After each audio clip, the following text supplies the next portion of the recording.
হঠাৎ বিশ্বনবী দেখলেন আকাশের সূর্যের আলো ক্ষীণ হতে শুরু করেছে, কমতে শুরু করেছে। তিনি খেয়াল করে দেখলেন এর কারণ সাইয়েদনা জিবরাইল বিশাল ফেরেশতাদের বহন নিয়ে পৃথিবীতে নেমে আসছেন। পড়েন সুবহানাল্লাহ।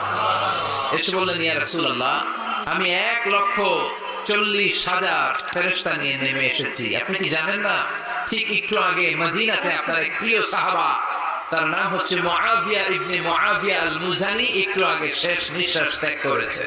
বিশ্বনবী বললেন, ইন্না লিল্লাহি ওয়া ইন্না ইলাইহি রাজিউন। সাইয়েদনা জিবরাইল বললেন, ও নবী, আপনি কি আপনার প্রাণের সাহাবীর জন্য গায়বানা জানাজা পড়বেন না?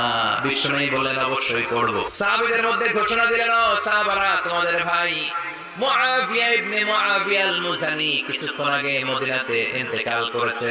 সবাই বাইরে বের হয়ে আসো, এই মুহূর্তে আমরা গায়বানা জানাজা পড়ব। বিশ্ব